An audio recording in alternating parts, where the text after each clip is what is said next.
We know quite a few things about the year ahead. It will have 365 days, 49 elections, one World Cup and Olympic Games. But there's also a lot that we don't know. What will 2022 bring?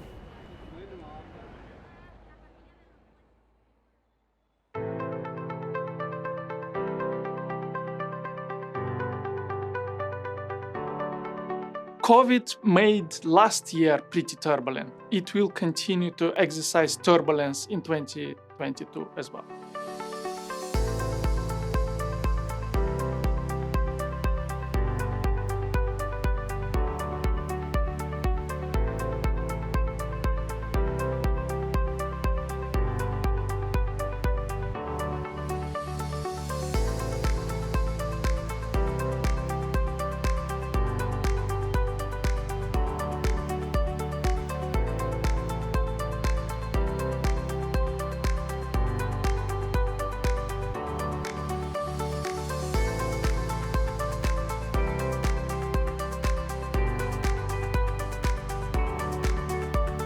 If this analysis holds true, potentially we'll have an unrest also related to the energy transition in Europe and beyond by the end of this year.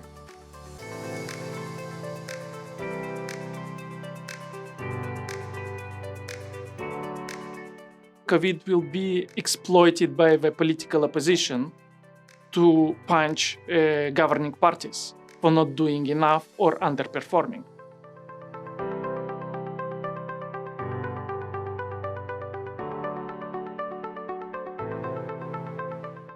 And we also may see episodes of political violence for, incumbents, governments to remain empowered.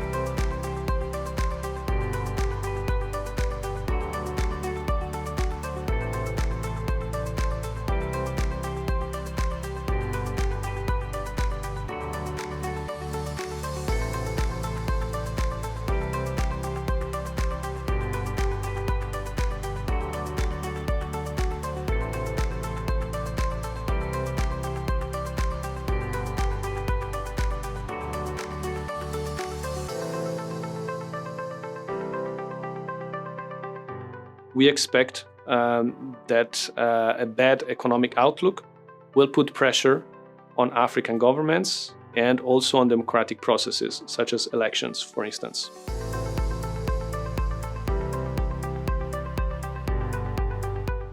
We have very hobbled recovery in states such as Lebanon, but also Jordan, Tunisia.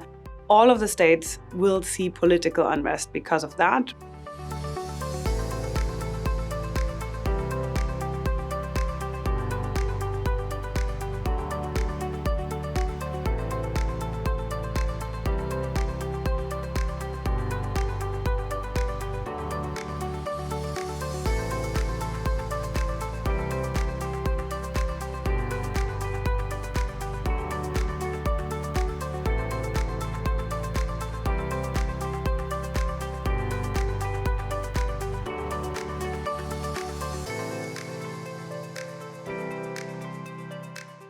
The demand for these materials would skyrocket in the decades to come to as many as 60 times for lithium by 2050. US motivations will be on countering Chinese influence in the economic realm.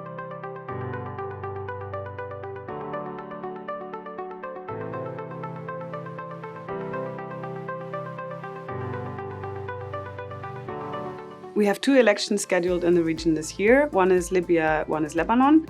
Unfortunately, I think neither of which will produce any substantial change to the underlying conflicts. That doesn't mean there won't be change in either country in 2022, but I think it will be more the result of political unrest and pressure from the outside than actually because of the elections.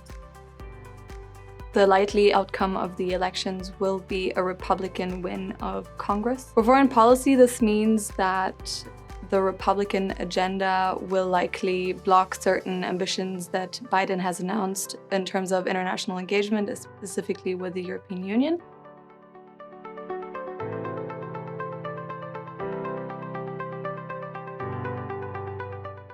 With the elections in August 2022, I expect that there is potential for these already heightened tensions to be instrumentalized by competing political factions, leading to the onset of renewed violence.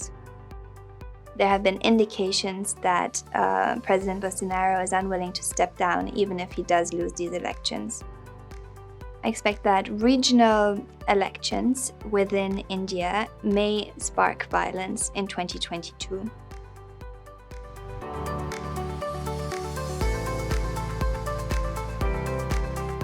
In case of early elections, if I'm thinking about two candidates for this year, Georgia and Ukraine.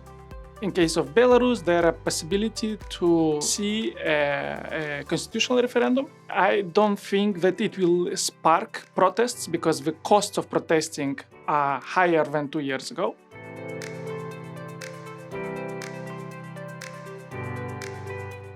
I do hope that the year 2022 will be the year when democracies strike back. This year will finally be the year when democracies are really becoming serious about protecting our values online.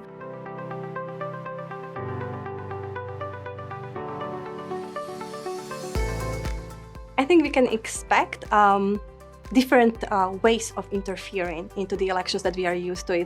2022 will be the year of a local election in Taiwan.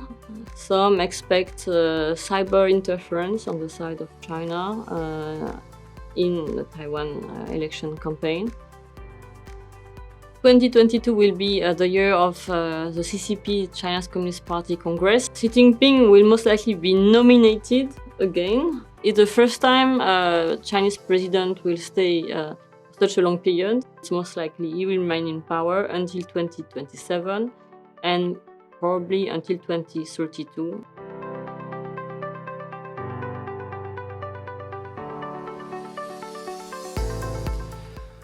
I think 2022 might also bring a surprise to our opponents in the world of cyber diplomacy, in particular China, who very often really underestimates how important role values play in the EU's cyber policy.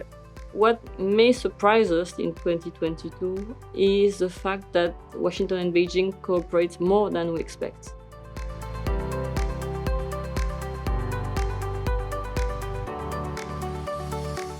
China has strategically captured value chains for critical raw materials, and today China is for the clean energy transition what the Strait of Hormuz is for oil.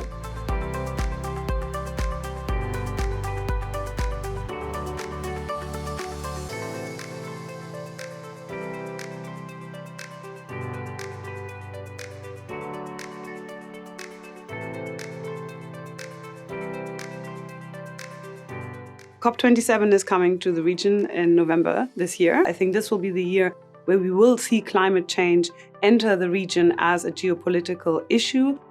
The expectation for this conference is that there will be some controversy around it. It will not be an easy political event ahead of us.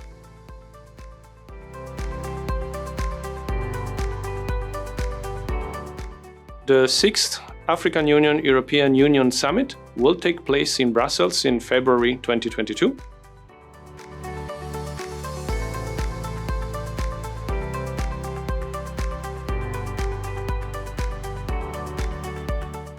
And I truly believe that Africa can be Europe's geopolitical opportunity.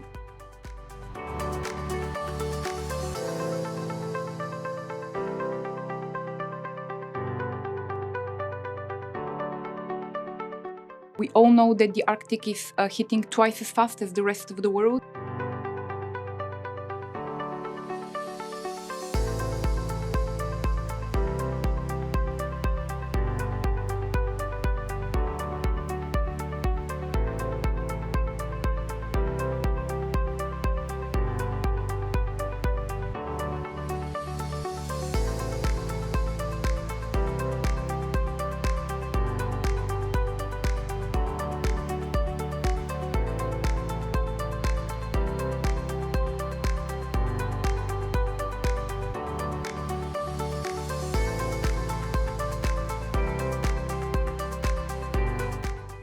Currently, the two parties hold very divergent views on the carbon border adjustment mechanism, on the green taxonomy, on the carbon pricing regime.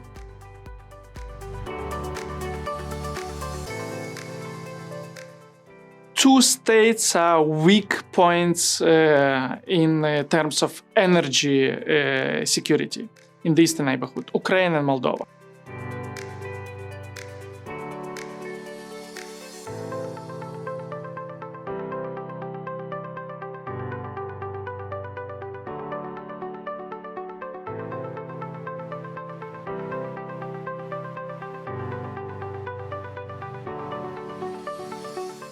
To be sure, China will invest more and more in semiconductors. It is still not autonomous in the field, but it is investing so that by 2025 it can be autonomous in producing semiconductors.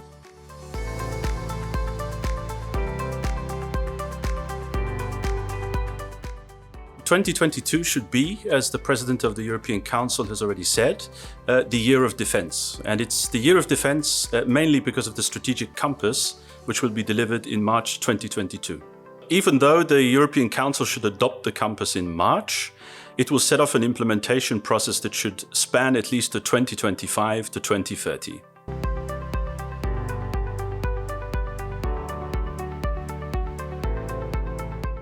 It will address many global issues such as climate change, countering hybrid threats, but it also puts on the agenda a refocused attention on China, which was one of the main points the Biden administration wanted to include.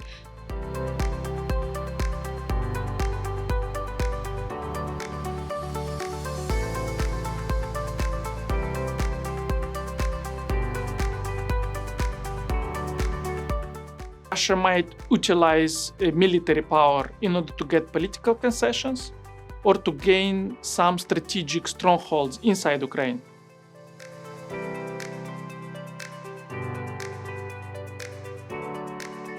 Black Sea will remain a point of alert for Europe because of potential encounters and accidents on sea or in air between Ukrainian and Russian forces, or between NATO ships and air forces and Russian military. In terms of conflict between Armenia and Azerbaijan, we are unlikely to see a perfect ceasefire there. I worry that the already dire humanitarian and political crisis underway in Afghanistan will deteriorate further in 2022. As it stands today, 97% of the Afghan population is at the risk of sinking below the poverty line. Okay, in Afghanistan, we may expect more China-Russia cooperation. But one thing is for sure, relations between Iran and the rest of the region remain very tense, and everything hinges on the JCPOA. I worry that the already dire humanitarian conditions in Yemen will deteriorate further in 2022. I don't think it will come to a full-blown war in 2022, but I think if negotiations continue to stall, Egypt could use special forces or targeted airstrikes. We can expect, both from the government side and also from the Tigrayan and rebel forces side, the desire to intensify operations so that in the event that they have to get to the negotiating table, they will be able to sit at the table with more gains in their pocket. Terrorism is unfortunately not new, but we expect the trends that we are seeing right now to further deteriorate in 2022. I don't expect a war on the Taiwan Strait. I expect a communication war. The country continues to teeter on the brink of a potentially devastating civil war.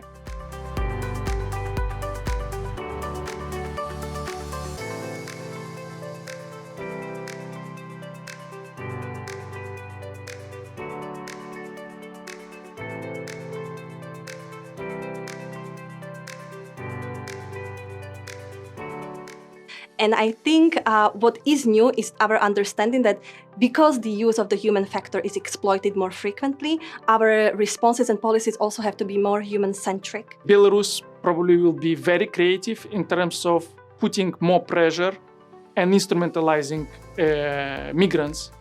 You can expect a wider set of actors that will try to interfere or undermine democracy, the processes, the institutions.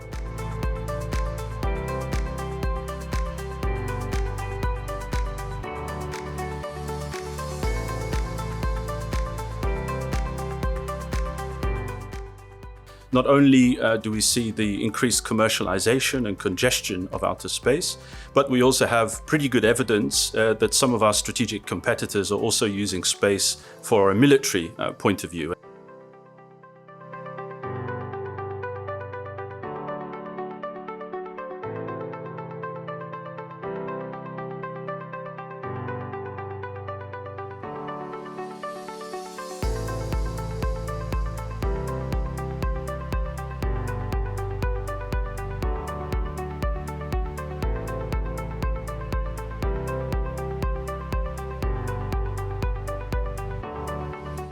As 2022 unfolds, stay in touch with the EUISS for more analysis.